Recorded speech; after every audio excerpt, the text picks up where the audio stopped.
ಜೈ ಭೀಮ್, ಜೈ ಸಂವಿಧಾನ್, ಜೈ ಸೇವಾಲಾಲ್. ನನ್ನ ಹೆಸರು ಖೇಮ್ಸಿಂಗ್ ರಾಠೋಡ್, ವಕೀಲರು ಮತ್ತು ಬಂಜಾರ, ಕೊರಚ, ಕೊರಮ, ಭೋವಿ ಕ್ಷೇಮಾಭಿವೃದ್ಧಿ ಸಂಘದ ಉಪಾಧ್ಯಕ್ಷರು. ಈ ಮೂಲಕ ತಮ್ಮೆಲ್ಲರಿಗೆ ವಿನಂತಿಸಿಕೊಳ್ಳುವುದೇನೆಂದರೆ, ನಾಳೆ ಅಂದರೆ ಸೋಮವಾರ 8ನೇ ತಾರೀಕು ಬಾಬಾ ಸಾಹೇಬ್ ಅಂಬೇಡ್ಕರ್ ಚೌಕದಿಂದ ಎಲ್ಲ ಸಮುದಾಯದವರು ದಯಮಾಡಿ ಎಲ್ಲರೂ ಬರಬೇಕು, ಇಲ್ಲಿ ಭಾಗವಹಿಸಬೇಕು.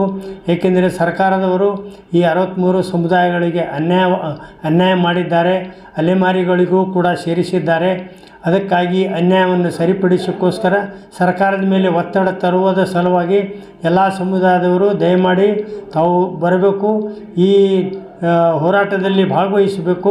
ಬಾಬಾ ಸಾಹೇಬ್ ಅಂಬೇಡ್ಕರ್ ಚೌಕದಿಂದ ಪ್ರಾರಂಭವಾಗಿ ವಲ್ಲಭಭಾಯಿ ಪಟೇಲ್ ಚೌಕದವರೆಗೆ ಬಂದು ಎಲ್ಲರೂ ಸೇರಿ DC ಆಫೀಸಿಗೆ ಬಂದು ಜಿಲ್ಲಾಧಿಕಾರಿಗಳಿಗೆ ಮನವಿ ಸಲ್ಲಿಸುವುದರ ಮೂಲಕ ನಮ್ಮ ಹೋರಾಟದ ರೂಪರೇಷೆಗಳು ಮತ್ತು ಸರ್ಕಾರದ ಮೇಲೆ ಒತ್ತಡ ತರಲು ನಾವೆಲ್ಲ ಸಮುದಾಯದವರು ಈ ಅನ್ಯಾಯವನ್ನು ಸರಿಪಡಿಸಬೇಕೆಂದು, ಮುಖ್ಯಮಂತ್ರಿಗಳು ಒಳ್ಳೆಯವರಿದ್ದಾರೆ, ಈ ಸಮುದಾಯದ ಮೇಲೆ ಕಾಳಜಿ ಇಟ್ಟು ನಮ್ಮ ಸಮಸ್ಯೆಗಳನ್ನು ಬಗೆಹರಿಸಬೇಕೆಂದು ತಾವು ಎಲ್ಲರೂ ಈ ಹೋರಾಟಕ್ಕೆ ಎಲ್ಲರೂ ಕೂಡಿ ಕೈ ಜೋಡಿಸಿ ನಾವೆಲ್ಲರೂ ಅಣ್ಣ ತಮ್ಮಂದಿರಂತೆ ಶಾಂತಿಯಿಂದ ಈ ಹೋರಾಟವನ್ನು ಮಾಡಬೇಕೆಂದು ತಮ್ಮೆಲ್ಲರಲ್ಲಿ ಕಳಕಳಿಯ ವಿನಂತಿ.